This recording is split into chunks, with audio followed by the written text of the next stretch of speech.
Thank you.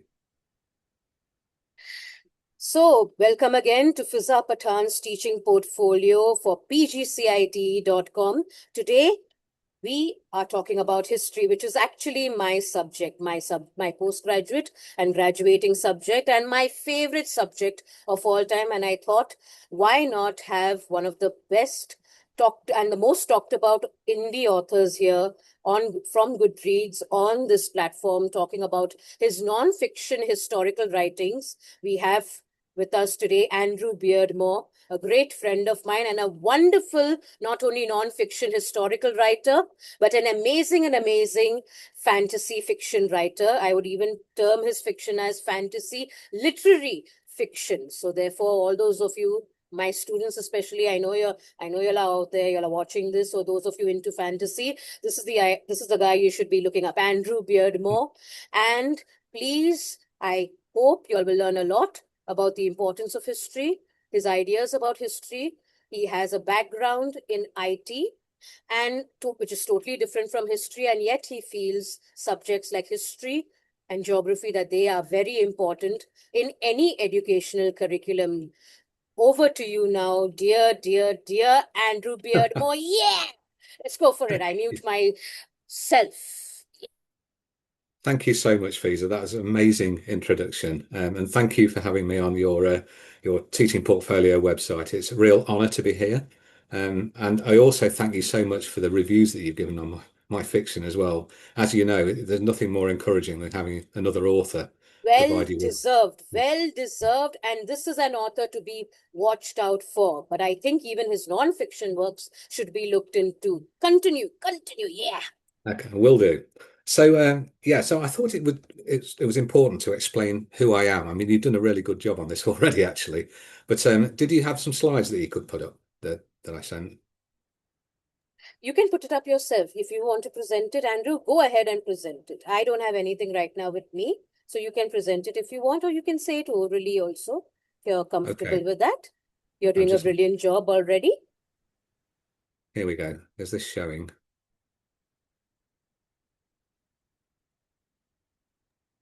Not yet. Waiting for it. Share. Here we are. Okay, so this is a brief introduction to myself. Um, you've already mentioned, obviously, that I work in IT. Um, I do feel a little bit of a fraud when people introduce me as a historian, and I get that on my local history chats as well. I feel a bit uneasy. It's sort of weird because I've worked for nearly 40 years in the IT industry. Okay, for four huge companies, Rolls-Royce, Boots, IBM, and Computer Center. The latter two both have a big presence in India, incidentally, as well. Um, and I've had associations with India throughout my IT career. But my two biggest loves throughout all of my life have been history and geography, actually, which aligns with yourself perfectly. Um, if I go back to my childhood, for example, I remember being aged 7 or 8. I um I knew every single capital city in the world, and I could have been presented with the shape of any country without any, knowledge of which that you don't name the country, but I would know which one it was. I'm probably about only 80% as good as that now these days. There are a lot more countries, of course, as well. Um, but yeah, so that was about 7 or 8 at that point. But by the time I took my A levels when I was 18, my main love was history. And I got an A at history A level. I was all set to read history at university. But unfortunately, we had some troubling family circumstances, which meant I had to get a job and earn some money. Um, so what happened then? I'll move to the next slide, which is taking us into my first jobs. Okay, so cue the booze. My first job was at the tax office. So where I worked for 4.5 years, and hence the photograph of the Houses of Parliament at the back. Obviously, it's a government department. Um, but whilst I was at the tax office for 4.5 years, I studied GCSE computer studies at night class. That then enabled me to get my first IT role at Rolls-Royce, which was way back in 1987, hence nearly 40 years.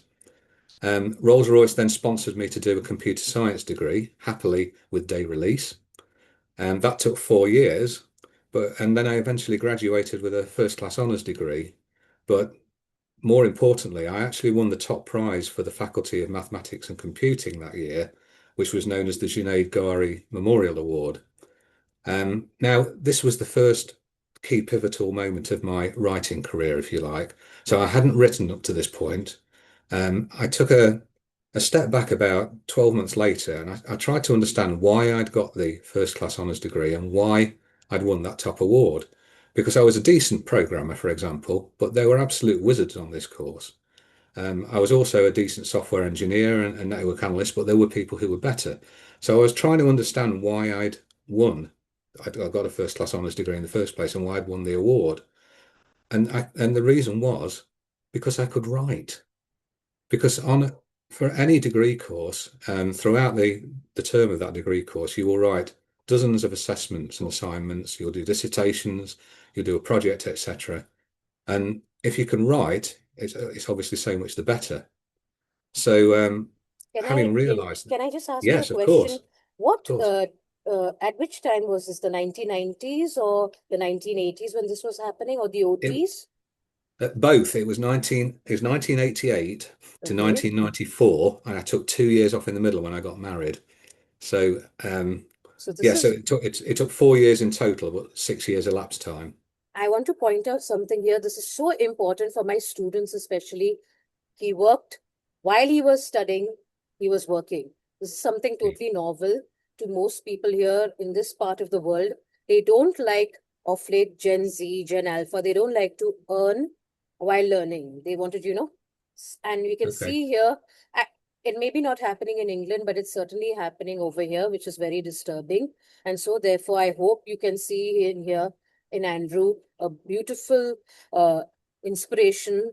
And another thing is a Junaid Ghari Award. And the first thing he thinks about is not how I can get more money, how I can keep on progressing, but that why did I get this award? He's thinking about this. This is a totally different, unique way of thinking about a person's award, a humble and beautiful, reflective way. Go ahead. I just wanted to point that out. It was such a unique thought when someone gets an award like this. Continue, Andrew. Okay. Beautiful. Okay.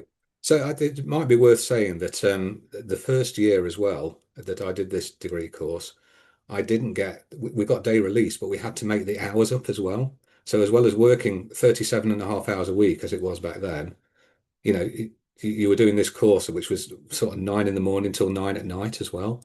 So it was a 12-hour day. So hard working. I Yeah, hope it was everyone hard, is hard worker, Andrew, happening here. That's why he's successful today. That's why but he is doing whatever he's doing. Great going, Andrew. Amazing. thank you. But it is tough, and I did it in my mid to late 20s as well, which is probably a time when you should be out enjoying yourself. So there are two ways of looking at this, really. But it certainly it laid the foundations for my career, and from this point onwards, everything really took off. So all the hard work was worthwhile. Um, so yeah, so this was a pivotal point. Okay, so I realised that I could write, and that I was pretty good at writing.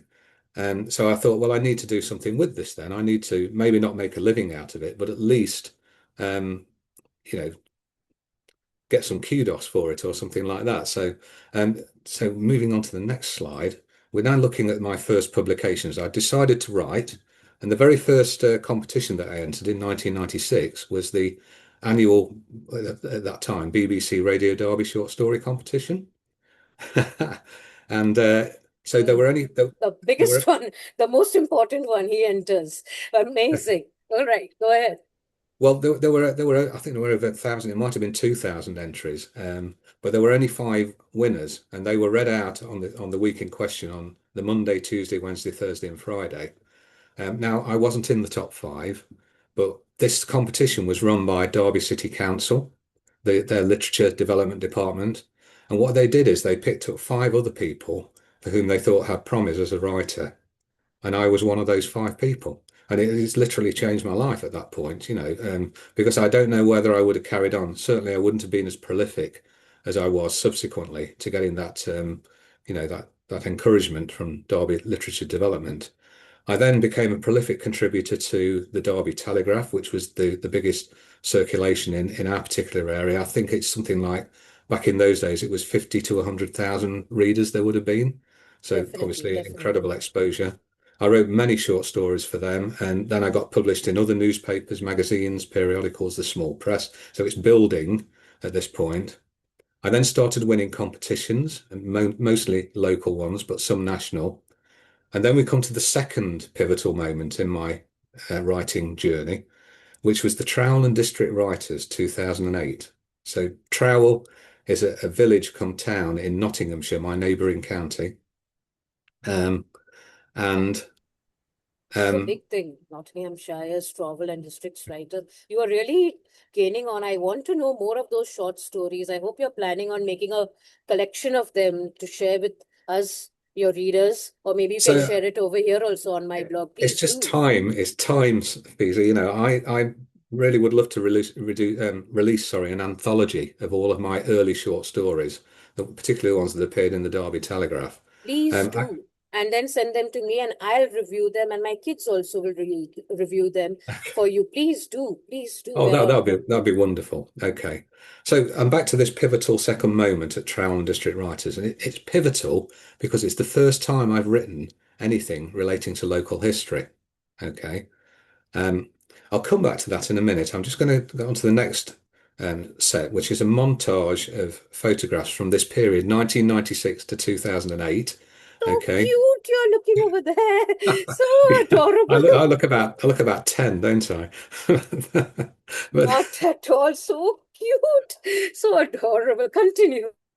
okay, so what we've got there in top left is a photograph of the winners of the Trowell and District Writers 2008. So that's me sat in on the front row in the middle there with what was called the Vanbrugh Memorial Trophy, which was awarded to the people who delivered the best literature that year. So and I'll explain more Oh, about what that was in oh, a minute wow. because that leads nicely into the unusual and quirky in the local history. But bottom left is an adaptation of my story that I wrote for BBC Radio Derby, my first ever story back in 1996, which I can still remember inside out. That was called The Visitor, and that's all you were given by Radio Derby, and you had to come up with an interpretation for that. It was then rebadged as The Gift for Derby Evening Telegraph in 1998, and that's the illustration that went with it. So it was, funnily enough, it was a story about an old man. And when Derby Literature Development met me face to face, they saw the guy that looks like he does on the right there, and they were blown away because they thought it's a young guy who's written a story about an old man. So, but on the right hand side, that states there Derby Telegraph 1997 short story. This was a competition I entered every year for about 10 years, and I was nearly always placed in the top 10, but I never won it. Never ever won it. Yeah, I came second three times and there are a couple of entries there that show the second placings in 2002, Back from the Dead, and 2007, which is Up the Ramblings. Now, these competitions were both judged by very famous writers, actually, I prolific can imagine. writers, I can imagine. and they were very complimentary about them as well. So there's a guy called Don Shaw reviewed Back from I the can Dead. see that. I can So see that. Don Shaw, you probably I wouldn't expect any of your listeners to know, but he was a prolific writer for television We in are the all aware. UK We are in all the aware. 1960s and the 1970s. So he wrote Z Cars, if that means anything to you. Absolutely. Dangerfield. Absolutely. Something about most foreigners, especially in London and America. I was telling Steve also this the other day. Y'all may think we don't know anything about y'all, but we know everything about Europe, especially England, London, everything. And of Well, course, everything in America, but y'all don't know anything about us. Y'all don't. well, That's the that's not problem. not strictly true because I did history and we covered we did cover India actually, but Except Andrew. Except Andrew. no, and obviously from a geographical perspective, I had what was called a jig map in the 1970s of India. So where it's a map of the country Oh, and all of wow. the things that happen in the various different places, and there are these little oblong Oh, nameplates that you put into all of the. So I knew where everything was, where Hyderabad was, Calcutta or oh, Kolkata as it is now, so Mumbai, of course, of course. Oh, Bangalore, Bangalore, which is now Bengaluru, New Delhi up Bombay. there, Darjeeling up there. Please, I hope you can give a lesson to us. It would be such a pleasure. A Britisher, hardcore Britisher IT professional, so talented and taking part in so many short story award competitions, stellar award competitions, teaching us our own history. I hope that also we can have a session for. I am seeing a lot of scope over here. Continue, Oh, Andrew. okay. Brilliant. Okay. So I was mentioning those two stories there. The guy who judged the 2007 competition was a writer, a very prolific crime writer called Stephen Booth. He's actually from Nottinghamshire, but he writes about crime in the Peak District, which is mainly in Derbyshire. And Detectives Cooper and Fry have now been converted into a television program. So these were the two guys who were endorsing my stories. So you sort of know you're on the right path. That brings us back top left to the trowel and district writers. Okay, so I said this was the first time I'd written anything that aligned um, to local history. Um, but it's a little bit odd. Okay, so bear with me. I'll explain what it was that I wrote because it wasn't a short story, it wasn't an article, it was a poem, but a poem with a difference. These poems later manifested as something I called a shire-ode, which became the pivotal central part of all of my unusual and quirky books that were to come out over the next 15 years. Okay, so what a shire-ode is, it's a poem told in rhyming verse about imaginary inhabitants of the county in question, and woven into the flow of the poem are place names that appear in that county. So this particular piece that won the Trowell and District Writers 2008 competition was called Arnold's Daughter, because Arnold is a town in Nottinghamshire, and the daughter in question is Kimberley, which is also a town in Nottinghamshire. So it starts off something like, she was born the youngest of Arnold's three, that's Arnold. There was Elton and Trent, and then Sweet Kimberley. So that's Trend. All of them, all of and them. and there were another 60 odd place names that appeared in this poem. I love So they Trent. I love Trent. I hope one day I get to be there and go there. Continue. so yeah, they obviously thought this was worthy of winning the competition. And by virtue of the fact that I've won it, again, I take a step back and I think, well, I might be onto something here. I wonder if I can put this at the centre of a local history book and maybe get published by a mainstream publisher, which obviously would have been for the first time. Um, so that's exactly what I did. But I didn't want to write about Nottinghamshire first. I wanted to write about my own county, Derbyshire. So um, I created a new shire-ode called Brad and Mel, which is Derbyshire based. And so I think that starts up with, oh yeah, they were born in the 40s, which is a place name in Derbyshire. In fact, 43. Mel 3 born in exactly. Cromford and Brad Yes. born in Lee. So Yes. Brad was the kinder. There was great hope for Mel, Yes. who excelled in the kitchen and sure could bake well. Very So, well. so there's That was so eight places in smart. the. That was so smart. Okay, great. Very But well. what I then did is I'm going to move to the next slide now because this is where I'm now moving into mainstream publishing. Okay, my first publication is Derbyshire Unusual and Quirky. So Yum, it yum, was yum. picked up by Halsgrove Publishing in 2012 was when I submitted it. They Ooh. offered me a contract in 2013 and it was published in 2014. Okay, and you've got that shire-ode, Brad and Mel, sat at the middle of this book. And each of the unusual and quirkies are divided into two halves. The Right. first half is called conventional Derbyshire, and the second half is called quirky Derbyshire. And quirky Derbyshire is driven by the shire-ode, Brad and Mel, which has 77 place names that are woven into the flow of it. And Must then in the second half in quirky Derbyshire, I visit each of those 77 places as like whoa, a random almanac, if you like. And what I do is I delve into the history of each of those places. whoa. So every place has got a church, every place has usually got a pub, and every Absolutely. place has certainly got history. And Yes. and that was just so fun diving into that. And I would drive all over the county to these places, taking the photographs myself. So each of these books, as you can see bottom right, it's led to Delicious. it's led to eight Delicious. books so far. I'm three-quarters of the way through Worcestershire, Unusual and Quirky as well, which is book nine. Uh, And each of those books have about 400 to 500 photographs in them. Four to So, 500. Whoa. I- well, I probably take, Students, we can really get a lot from these books so have for our history, even literature students, especially especially the style in which he has incorporated all these regions, all the counties, etc., all these areas into a form of a poem. It's something that I think you all should look into, especially for our poetry writing. and that question in at the IBDP and ASA levels continue. I mean, especially looking at Nottinghamshire, I'm seeing Stafford, a place which I love. And even Shropshire. I have not seen this in the Indian market. You must make it available for all of us over here. Well, it should be available. It was 2023 when Shropshire came I out. Okay, I better look at. Absolutely beautiful county as well. It's actually my favourite after Derbyshire. So it's a beautiful county, and it's very sparsely populated as well, which makes it nice to drive around. So, Warwick is another one which I love. My gosh, Warwickshire, yeah. So Warwickshire. yes, so what happened was Derbyshire Unusual and Quirky got published in October 2014. It's actually, these are hardbacks, by the way. They're quite expensive, but they're like coffee table type things with, they've only got 160 pages in them, but they've got lots of photographs and obviously a huge amount of information. So I mentioned that the first half of each book is the conventional history of the county, and I go through from that county's territory in Stone Age times, in prehistoric times rather, all the way through to the 21st century.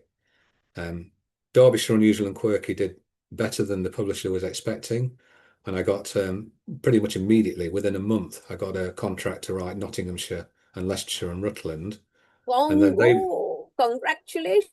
and then they were successful, and I then ended up with a rolling contract where they got first refusal on my next piece of work, and that's where we are now with Halsgrove Publishing. Um, Amazing, amazing. So obviously we're going to talk at length about my local history, I'm guessing, as this talk goes on. But Halsgrove have also published some football literature for me as well, and again it's historically oriented.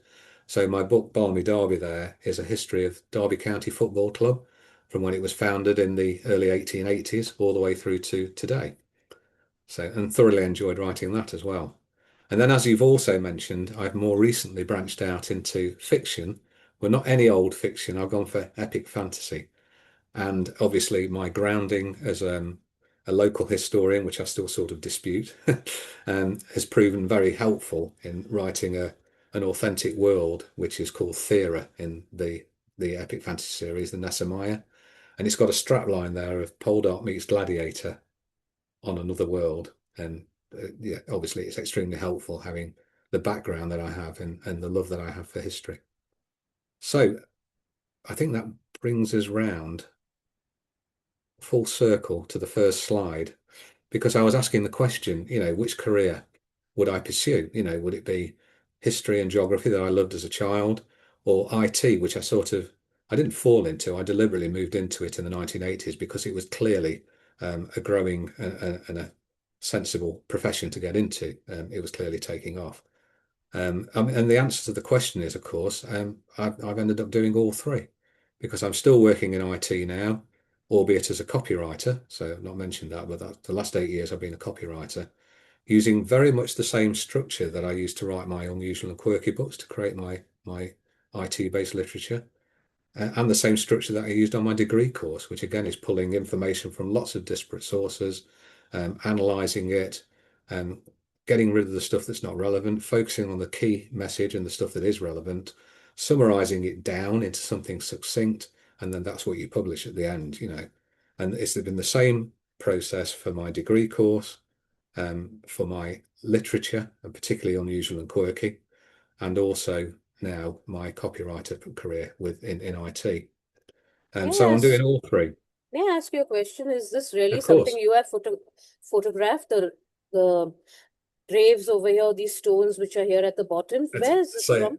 Yeah, so can this you? is Stanton Moor in Derbyshire. Darvish. Okay. Okay. And it's a very it's a windswept flat plateau at about 1.5 to 2,000 feet.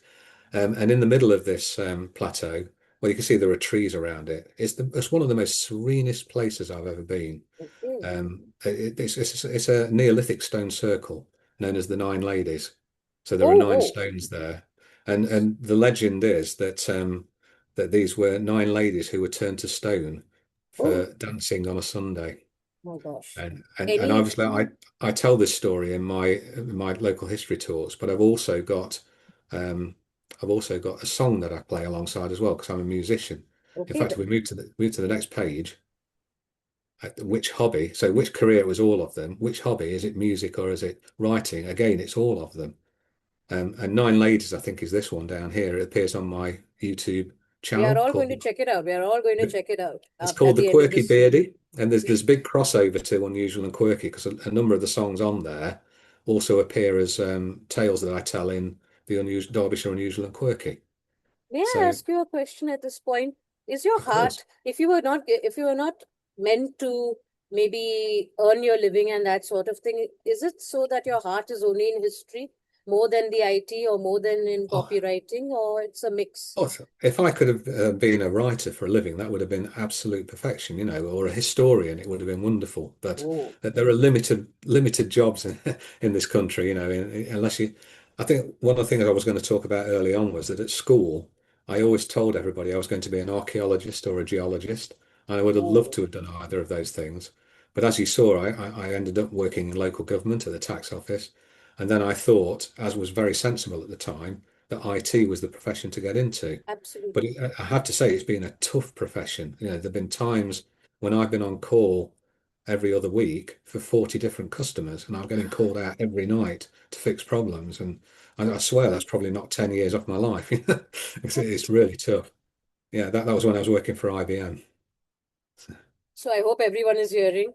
All those who want to become data scientists, data analysts, see what Andrew had to go through, and yet that love for history, geography did not die in him. And if you heard carefully, because of financial conditions at home, so that he could look after his family, etc. Therefore, also he took the right decision, and yet he kept his hobbies alive. Keep that Correct. in Yeah. mind. Keep that in mind. Never give up, hey. So, so yeah, and on the previous slide, as we were saying, I was talking about the Nine Ladies here. So there's a song called The Nine Ladies. It's on my YouTube channel. It always appears on the local history talks that I do because it's got an element of legend about it. But also, this is the most wonderful place. It's so peaceful and serene. And there's another one. There's a place called Minning Low that I do a piece on in my talks as well, which is a very remote. It's a Bronze Age burial site that is, and it's where I think ancient chieftains repose. Where they were buried like 3,000 years before Jesus Christ, even. And when you go there, it's so remote that I was there for an hour and I didn't see another soul in all that time. But you can feel your ancestors. You can genuinely feel it. And it's the same with this place, the Nine Ladies Stone Circle as well. Please tell me the story at least. Tell us the story of the nine ladies. Please do so. Even if you can't sing to us the songs, please share with us the story, because I'm already feeling that calm coming across all this Okay, digital media over here, all the way to Mumbai, good. Bandra, India. So please tell me the story of these beautiful nine ladies. I think they're quite, I think they're singing to me over here. They're singing to my soul back here. Well, I'm sorry to disappoint you, but it's only a legend, I'm afraid, about the Nine Ladies. And it's a very short but succinct legend, is that it was simply nine ladies who used to go out on the Sunday, on the Sabbath, to dance. And they were obviously punished for that, and they were alleged to have been turned to stone for doing that. And so you've got these nine stones in this beautiful stone circle here, and about 40 yards away to the west, I think it is, there's a single stone which is known as the King's Stone, but he's also known as the lady's fiddler. He was the guy who played the fiddle Oh, whilst they all wow. danced. This is getting into my head into a nice story. I think you should develop on this. You could do something about this. That Well, I have done something about it with the song. So if you listen to the song, it's very atmospheric. I've okay. got I've got a flute that I play in there as well, which Oh, makes it sound very ethereal. all And right. that's what this place is. If you go there, this whole area of Stanton Moor. There are lots of stone circles there, and it's a hotbed for druids actually. I So was just British about to druids. I was Yeah. just about to ask you about any druid legend happening over Yeah. here or history. Can you tell us about this? Because most Gen Z students, whatever you may say about them, they hardly know anything about the druid culture of the UK. So can you tell us something about this part of history, druid culture, etc.? Something in So brief? I can't profess to be an expert, but I know that the Druidic culture goes back at least 2,000 years. So it was around when the Romans had invaded Britain, and it would have been there when the Anglo-Saxons invaded, and then the Vikings as well. Um, And I think they worship Mother Earth itself. I guess So I'm not sure that they believe in Nature worship. Yes, in absolutely. You're yeah. right. So, and I don't know if you noticed, but obviously in my fiction, the Strains of Malice and the Absolutely. Nessemiah, it's heavily orientated around Absolutely. a Druidic Good culture, culture. and so I've read about it in literature, in novels rather, as opposed to reading about it in non-fiction, and so I don't really know the ins and outs of it. But what I can tell you is that in these trees around this stone circle here, they tie bells and ribbons to the trees. So the wind's always blowing here. So when you're standing there and you can hear this wonderful sound of the wind through the trees, you also hear these tingling bells as well, tinkling bells. Like wind Which, chimes, but yeah, something even it's just better. Something exactly, even yeah, it's just a magical place. And there are quite a few of these in Derbyshire. So I'm afraid that's the best I can do from a Druidic It was perspective. wonderfully done, beautifully done. Do continue now. Do continue. So as I Again, was saying, I was just saying I'm pulling it all together. Which career path? Well, it turned out to be all of them. Which hobby? It's turned out to be all of them. Somehow I managed to pull it all together. And onto the final slide, which is, the lead slide that I would deliver for one of my talks. So I've got another one called The Quirky History of Derbyshire. This one's Echoes of Derbyshire Past. And this is telling like 5 to 10 minute anecdotes of stories that also appear in Derbyshire Unusual and Quirky, but there's always a song that is then associated with it as well. And a number of those songs are on my channel, YouTube channel, which is called The Quirky Beardy. So yeah, that was meant to be a 5 minute introduction, Fiza.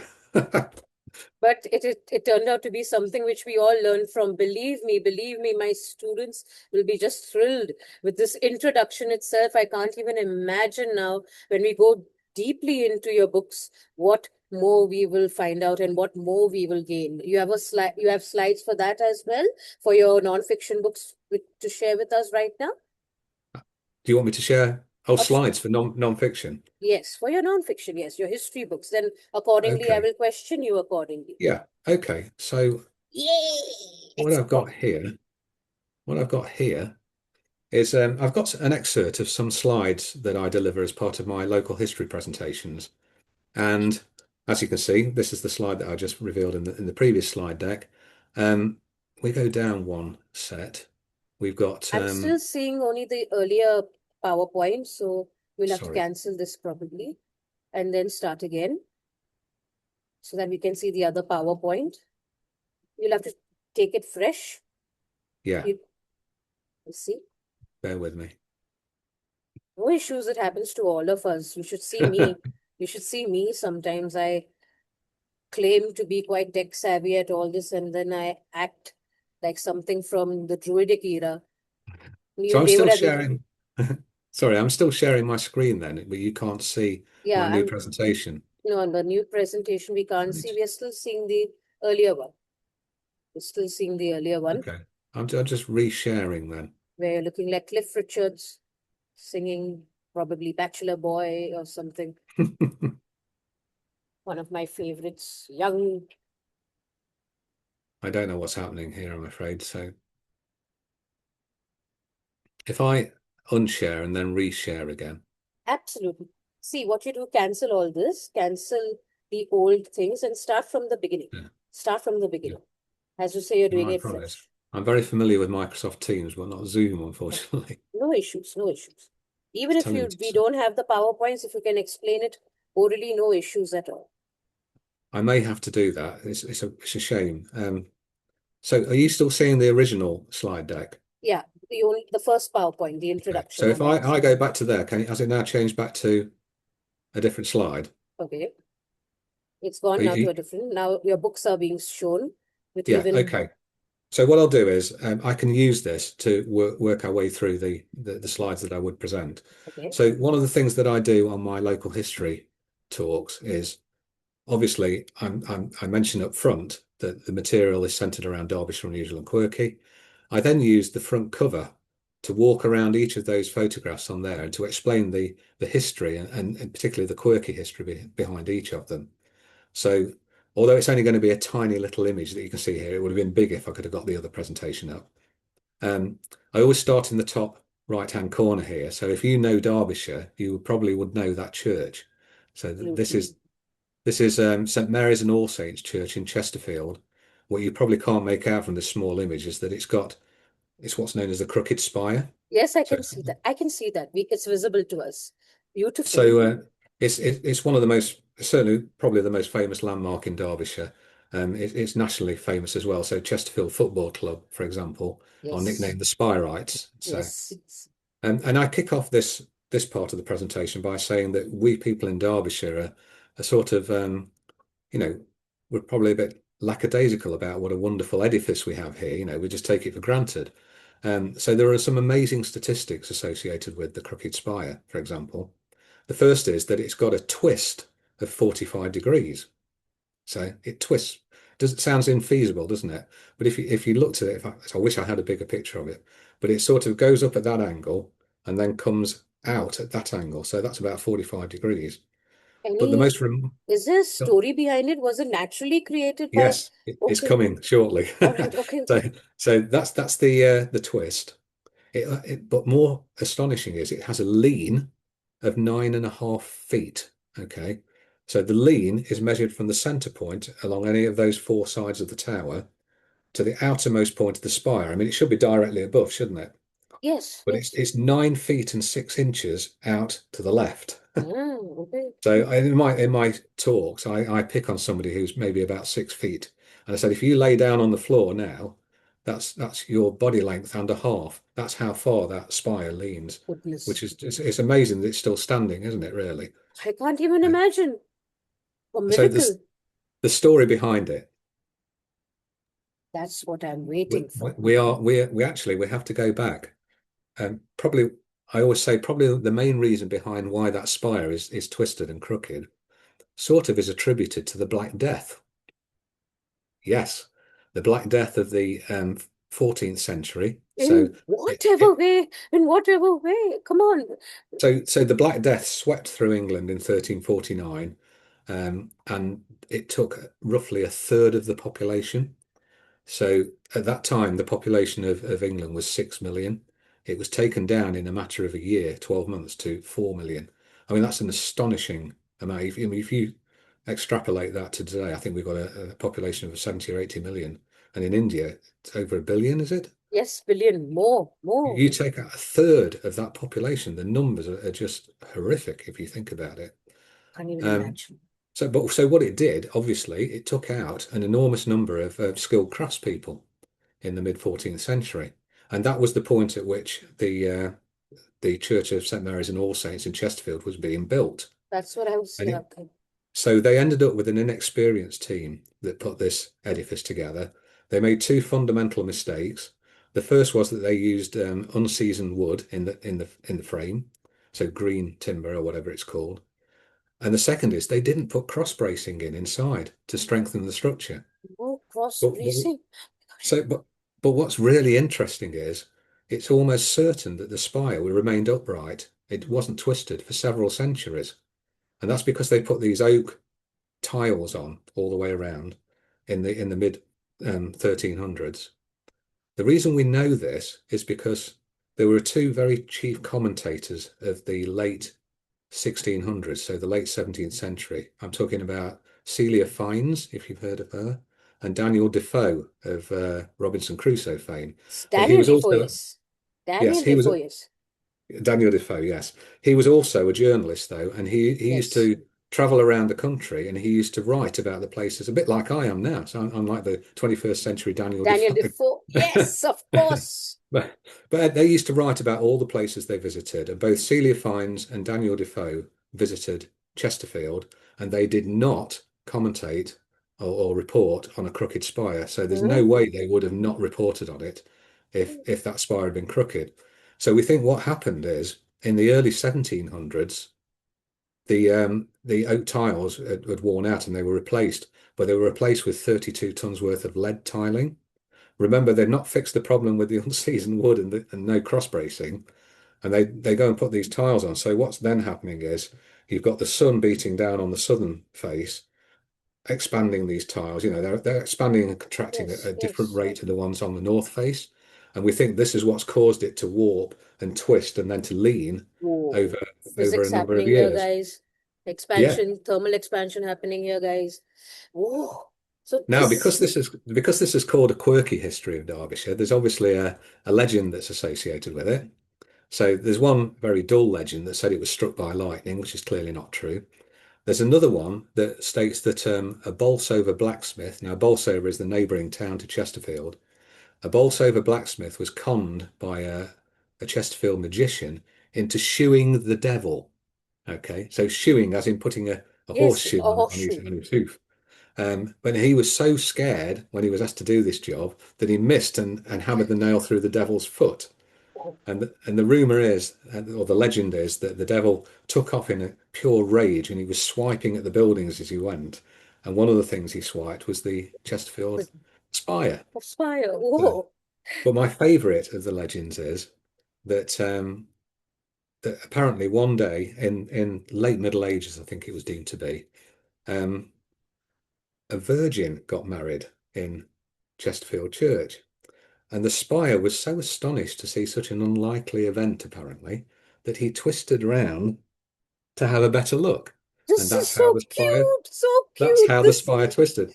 And the legend also states that in the unlikely event that another virgin should get married in the church, okay. the spire will come back up straight again. Oh my gosh. And I think that's even a deeper level of analysis because we were just talking about some students of mine were just talking about virginity being something more than the condition of your hymen, the condition and status. So maybe this was absolute purity that we could think the spire was looking at. The spire was seeing in that virgin, whoever she was. And now only if he sees or whatever it sees that kind of a purity, etc., which has nothing to do with the physical aspect of a virgin in the canonical sense Sure. or whatever sense, I think it'll turn back and become straight. I mean, this is something we can really I talk think about.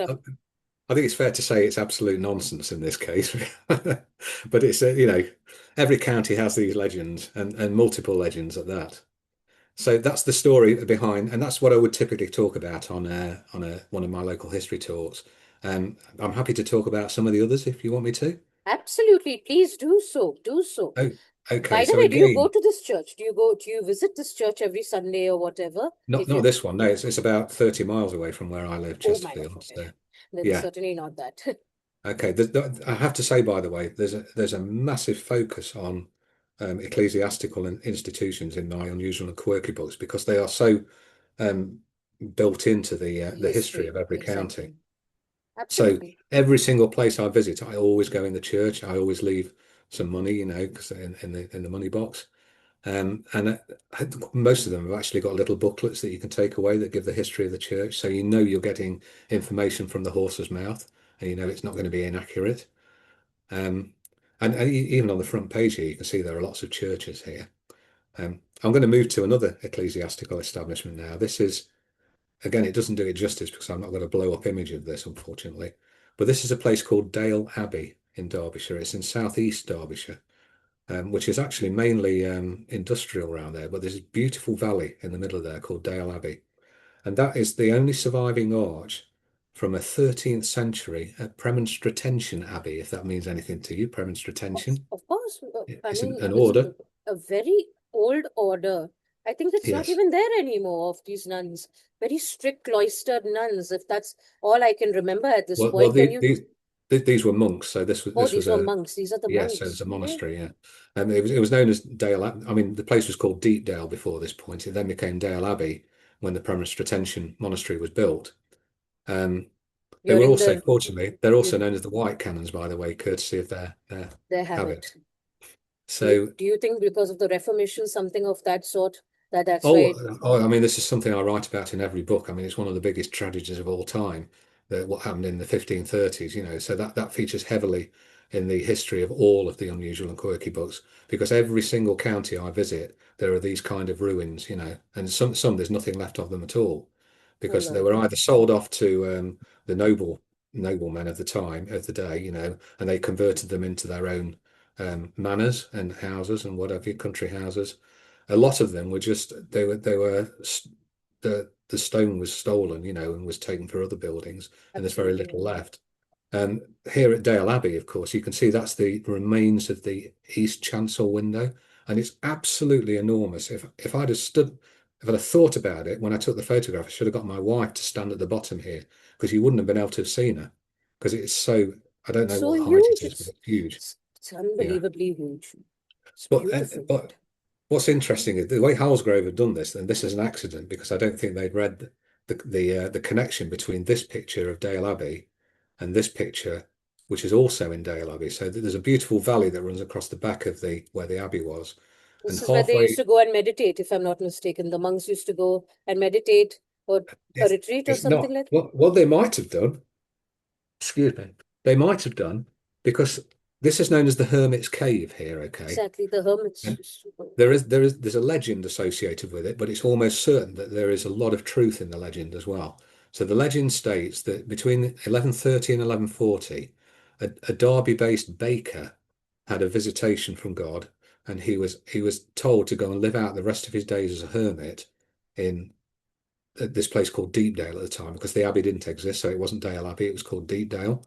And he promptly went and he carved out this home out of the sandstone cliffs there. I think it's 6 yards by 3 yards. There used to be just two rooms. There was a living quarters. My Lord. Six, He that's had, it. yeah, that's it. And he lived there for about 10 years, I think. So I'll reveal shortly, he didn't always live there. So on one side there was his living quarters, and the other side was an oratory. Okay. But the story does have a happy ending because the Norman nobleman who owned these lands came across him and took pity on him, and he granted him the land on which the hermitage was located, but he also granted him a tithe from one of his mills, which meant that and a tithe is you can earn 10% of the takings from whatever the product is per year, which then enabled him, so the legend says, to be able to create a grander home for himself, a grander oratory, and a grander living quarters. And this is the bit where we're going to miss out. If I got my other slide decks, I would have been able to have shown you that All Saints Church at Dale Abbey is one of the quirkiest buildings you will ever see, because it's a church on the left-hand side, and it's a private home on the right-hand side. It's the only one in England, maybe even the UK, that shares a roof with another dwelling. Oh, And that dwelling on the right, at various times, it's been a farm. It was an infirmary for the abbey at one stage, and it was also a pub at one stage as well. what you're And saying? A pub also. Okay. Oh, the pub, it was called the Bluebell Inn. And the okay. rumor is, the I story is, that's oh, okay. Was that the picture of the pub which you showed me where you were playing the guitar? That pub's the icon downstairs where the lady with only the blue dress is shown. That picture, or oh, that's oh, that's in the middle. Yeah, no, that's called the Quiet Woman. That's oh, a completely different story. okay, that's There's a song that goes with that as well, oh. which does make people laugh. Actually, the woman gets her revenge. If you could see that photograph now, you'll find that the lady hasn't actually got a head, Yes, and yes. it says "soft words turneth away wrath," so it's quite controversial actually. Okay, okay. Um, but my song is that the quiet woman gets her revenge on her horrible husband and haunts him to death, basically. Oh, But it goes down well. So going back to Dale Abbey, no, the church and the pub in question is the Bluebell Inn, and the story is that when it was a pub, the clergy used to change into their vestments in the pub, and then they went through an internal doorway into the church. So it's highly likely that they might already have been absolutely a little bit tipsy. merry before they even got anywhere near the communion wine. This is the best kind of priest, the best kind of priest. And I'm sure the best kind of theologians also. In my own life, I've noticed when they're tipsy, then they give the best expositions on the Bible, etc. Why not? Why not? Sometimes even I think I should have a bit of rum cake or something before I interpret the Bible and I see more layers and stuff like that. Anyway, and what about that Ferris wheel looking thing below the hermitage, below the Yes. So he yes. he he comes next. Just to say, by the way, that I think the All Saints Church at Dale Abbey is the smallest church in England that is still providing active services. It's just 26 feet by 25 feet wide. So the bulk of that building is the living quarters over to the So right hand side. small. So, I will send you. I'll send you the slides sure, so sure, that and you can I'll add it. see. I'll add it. No issues.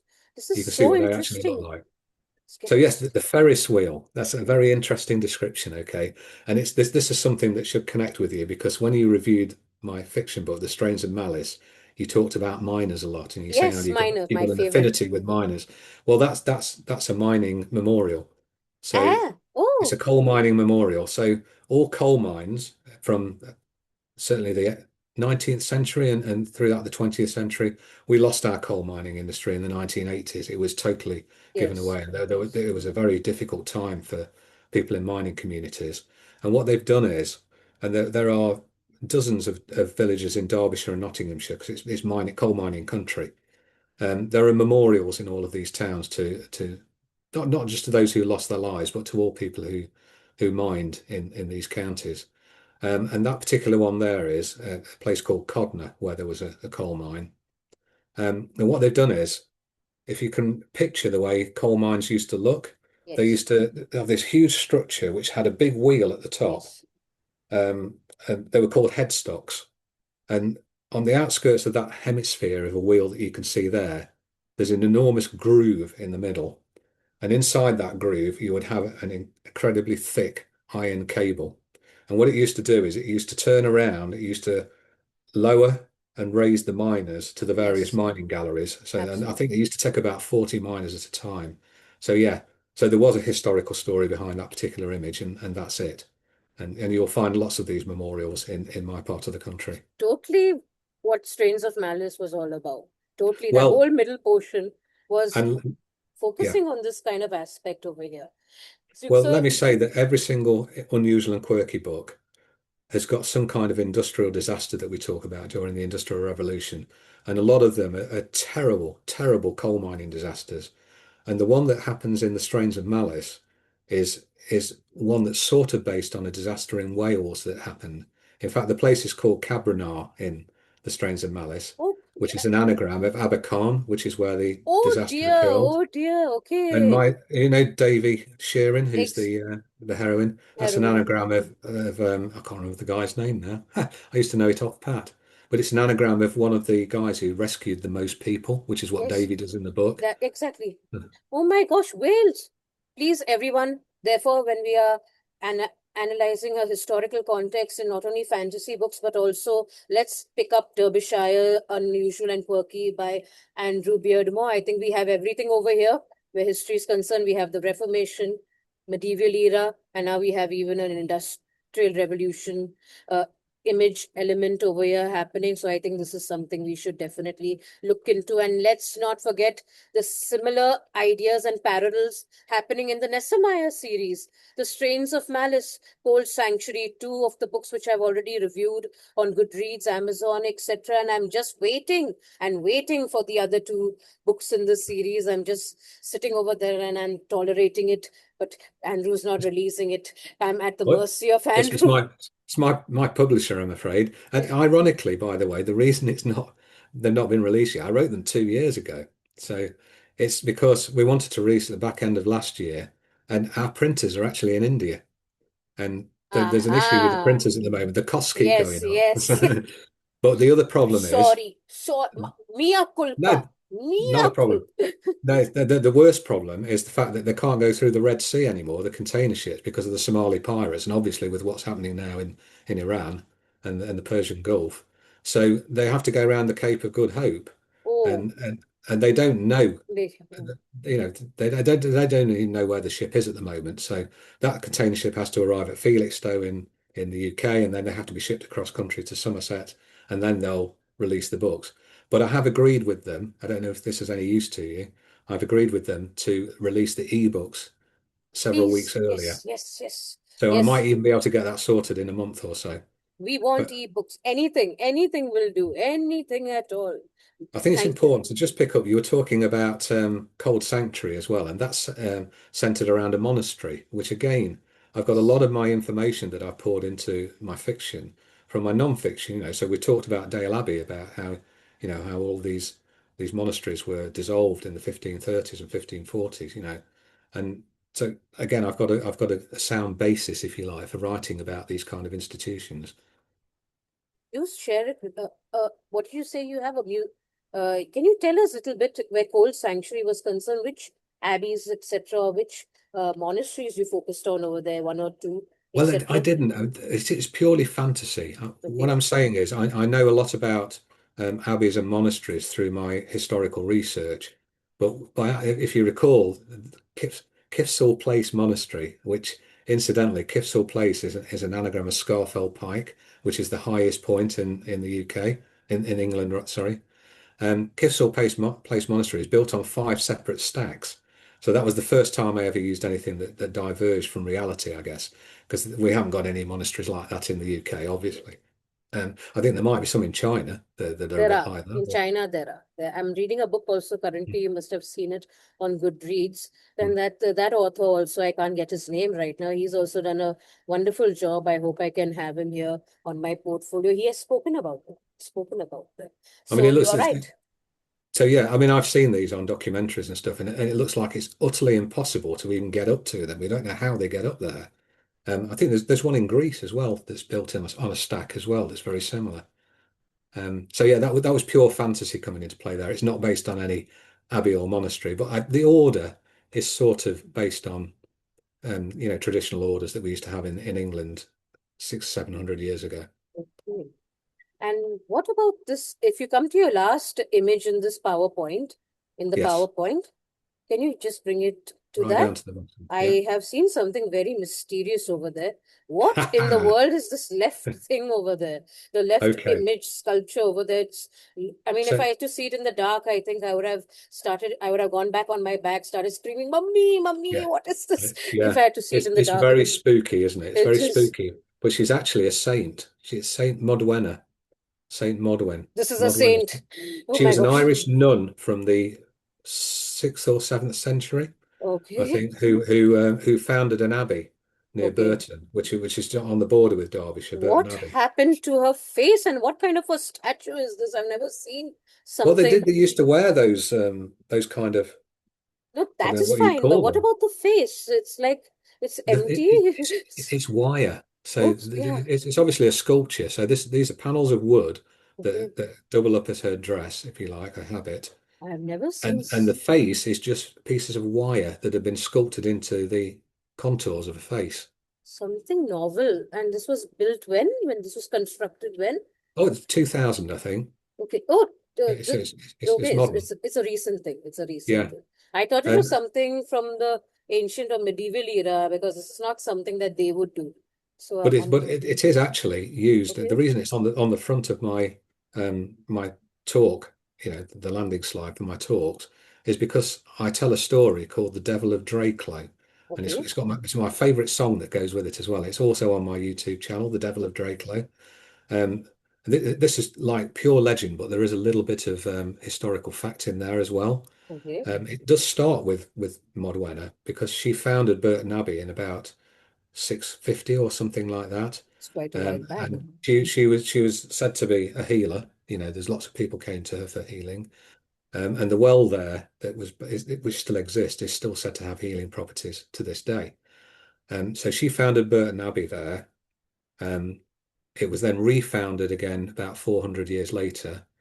And then I haven't got a photograph of it here, but there's also St. Modwen's Church, which was built about 200 or 300 years later, still built on the same site. But the story of the Devil of Drakelow takes place in 1085, and Okay. it starts. So it's on the border between Derbyshire and Staffordshire, okay, and the River Okay. Trent divides the two. Ah, my favorite area. Hmm. On the western bank, you've got Burton Abbey, and all of the people belong to that community. And on the right hand side, you've got I can't remember what the guy's name is now, Roger Montgomery. That's it. Ah, Roger So Montgomery. he owns all the lands on the Derbyshire side. And what happens in 1085? For some reason, two villains, so they're not bad people, they're villains with an E, Villleins. They're serfs, so they're farm workers or land Exactly. workers. Everyone surfs, the Yeah. surfs one. We just spoke about this 2 months ago. Okay, continue. Yes. So two villains or serfs defected from the Burton side and crossed the River Trent to the lands of Roger Montgomery, which was a sacrilegious thing to do. It was unheard of. And it caused tit for tat raids on either side of the Trent. that escalated into a really bloody skirmish at a place called the Black Pool, which appears in my song as well. Now, obviously, the monks are supposed to be men of peace, so they're concerned at the developments that are happening, and they do something that is said to be, I think, an only one-off occurrence in British history. They take out the reliquary with the bones of St. Modwen in, which are obviously said to have healing properties, and they perform this bizarre ritual in the nave of the church, and they sit round cross-legged on the floor in a circle, and they put the bones in the centre, and they implore Modwenna to intervene and end this. It's almost like a local war. Now, what happens next is quite bizarre, but fortunately, it's captured by Abbot Geoffrey of Burton Abbey in his Memoirs of St. Modwenna or something like that he wrote way back in the 11th century. And what happens next is that the two villains who defected become seriously ill, and within hours, both of them have died. Jesus Christ, the healer factor, the healer becomes the, I mean, I don't Well, know. hence the Devil of Draclo, you see, which is the title of the story. But there's a long way for this to go yet, by the way. Um, they both die, um, and it gets even more bizarre then because they are then taken back over the Trent to the Burton lands where they're interred. But then the story gets really weird because they're then said to appear the next day over at Draclo in the Derbyshire side, carrying their own coffins. They're then over the next week or two, various other people begin to fall ill and die, only on the Derbyshire side. And so eventually they have another ceremony where I think that's right, they pull out that they what's the opposite of inter? They disinter This, the they, oh my gosh, I'm yeah. forgetting over here. They, I'm struggling. yeah, yes, and I'm here Well, speaking too much of Hindi back here. So, in term, okay, anyway, what they did when they took well, them out, well, when they they dig them up basically, and they bring them back out, and what they do is they I think they cut off their legs and arms or something like that, and their head, and they okay, burn the hearts of these two villains, these poor villains who've died of this illness, oh my, and they put the heart onto this bonfire, and it sizzles away, and what they see is a shadow gradually creeping up out of the top of the smoke and flames in the form of a crow, so you can imagine it like so, and then it issues this otherworldly shriek and disappears, and people stop dying at that point, apparently. But what's really spooky is that the village of Draclo is abandoned at this point, which is something that typically happened when the Black Death was around or any number of plagues. But we don't think that was the cause of this outbreak of deaths in Draclo back in 1085, because um, nowhere else was affected. So the neighbouring, if there was an outbreak of the plague, other villages would have been infected, and they weren't. So it's an unexplained mystery. About 300 or 400 years later, Draclo Manor is built on the same spot. But from day one, it's beset by problems. So, there are deaths, there's a fire, it ends up with unpayable death duties, which leads to it falling into disrepair. And by the 1930s, it's demolished. Okay, so again, nobody survived on this spot. It's then replaced by Draclo Power Station. And what I do in my talk is I then flash up a picture of Draclo Power Station today, which is just completely demolished. So again, something else this in that is location hasn't ultimate survived. creepiness. This is Yeah. ultimate. Have you ever considered writing a horror story or horror fiction happening here? I mean, this is Well, the place to write it. This is the place to center it upon. But really, I mean, yeah, quite creepy history happening over here. Quite creepy yeah. history. So it's basically 99% legend, but I think maybe 95% legend, but there's maybe 5% of truth in there somewhere as well.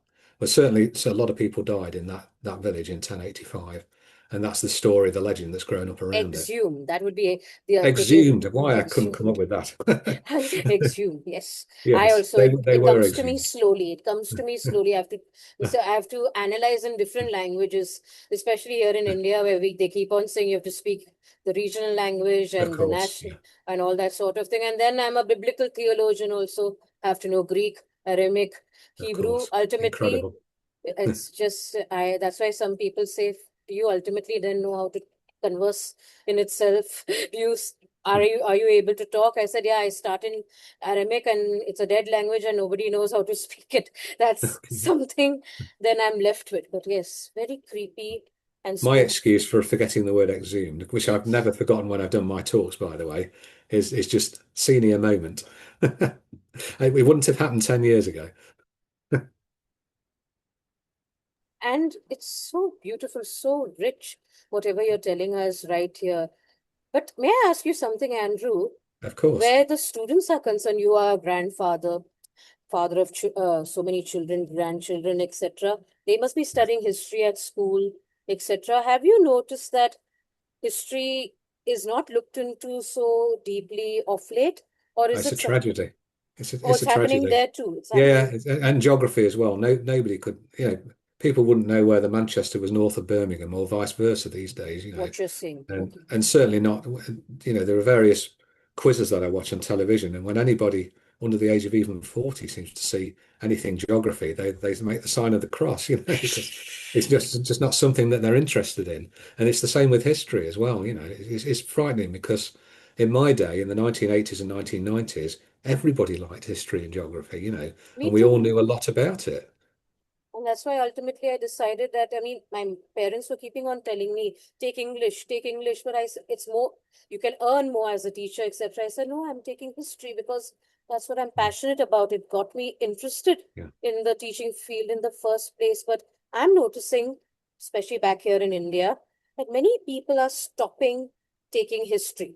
Of course, we have another problem altogether. You must be aware of it, that most of our history of late is fiction. We prefer fiction to history Well, nowadays.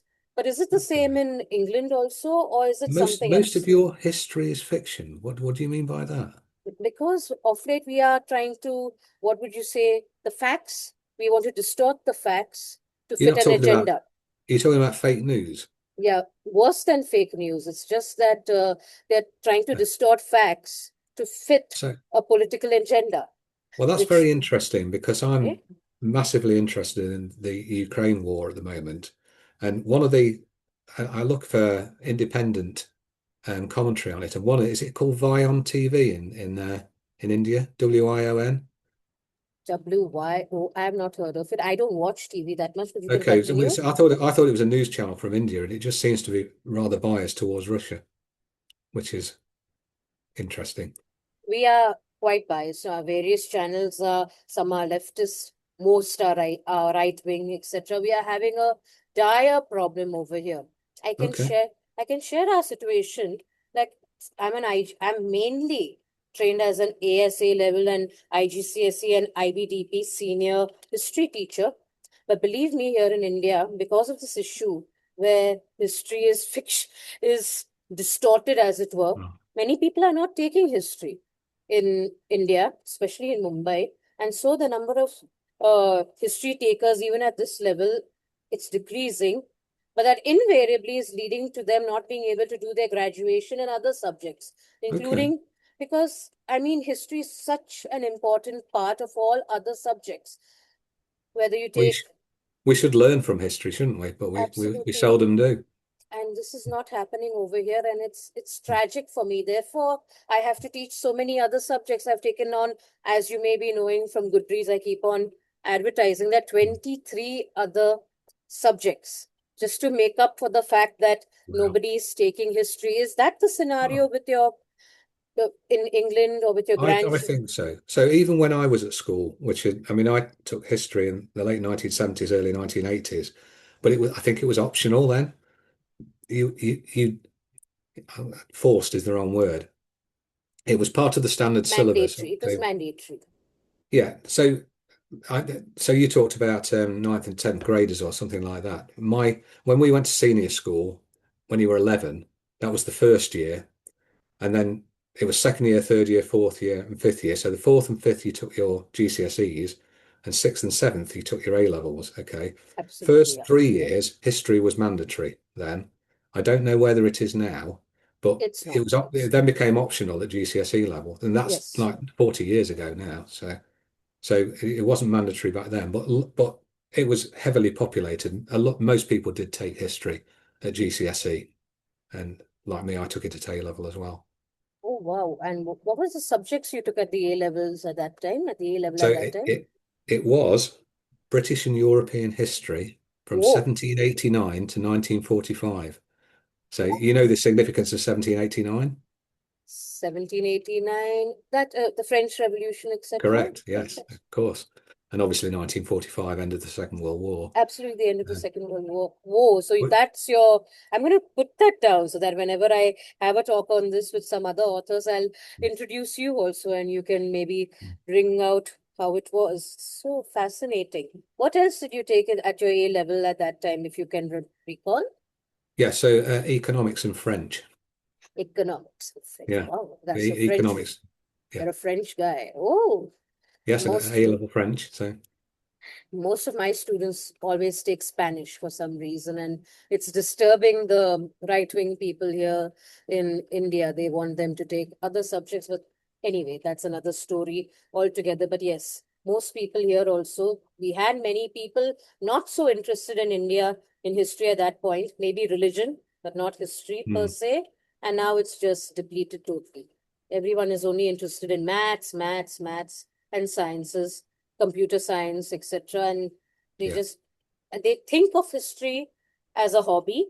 So they do read history, but it depends. I mean, they prefer to read history not objectively, but subjectively.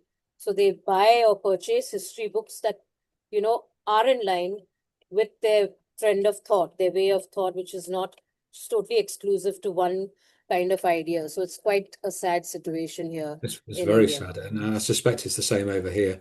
Like I say, I don't know what's going on in schools in England. terms of numbers. England also. Yeah. I mean, I can Yes. understand America, but why England? Okay, if you find it difficult saying so, it's okay. But you No, feel no, so. no. What I'm observing, and I have done for the last 10 years, is that when I watch quiz programs on the television, nobody can answer any history or geography questions anymore. So I'm assuming that means that they're not taking the subject at school, or if they are taking it, they're not being very well taught. Absolutely. I like that last point. They're not being very well taught at all. It's sad. You find it sad. How about your kids and Oh, your grandkids? yeah, it's a tragedy. You know, they were, well, that's a personal opinion, but for me, they were wonderful subjects. They were always my favorite, and they still are, history and geography.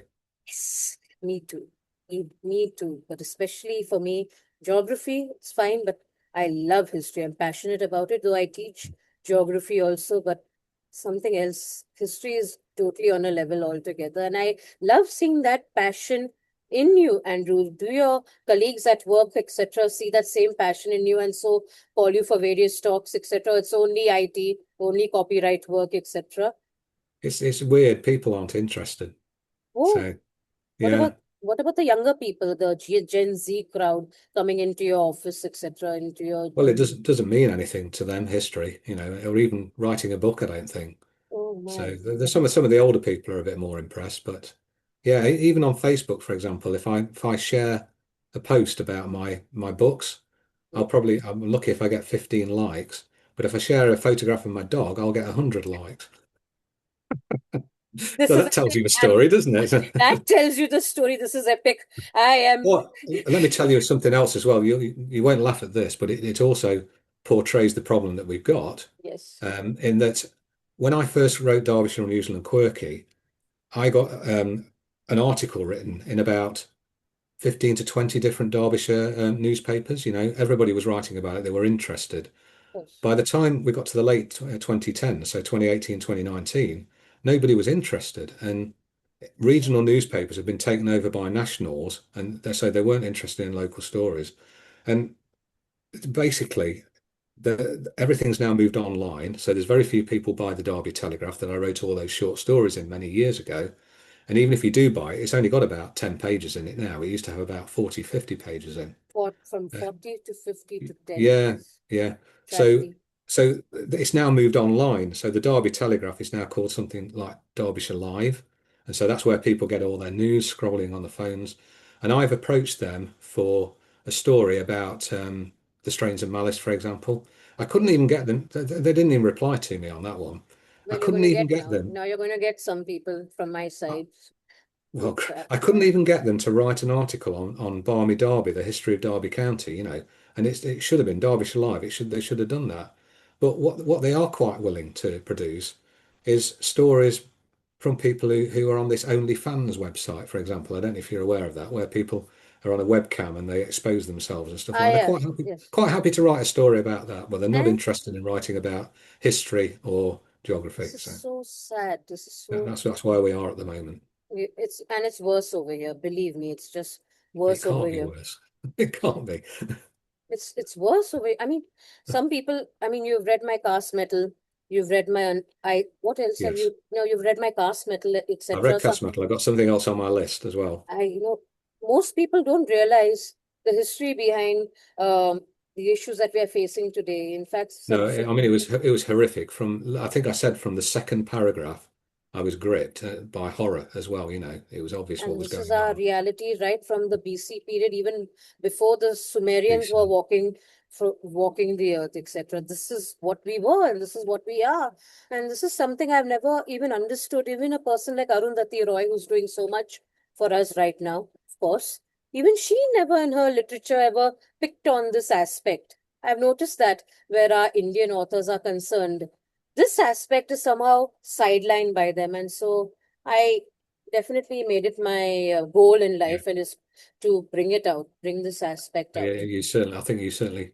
It shocks most people. I've read a lot of the reviews of Cast Metal, and we're all saying the same thing, aren't we?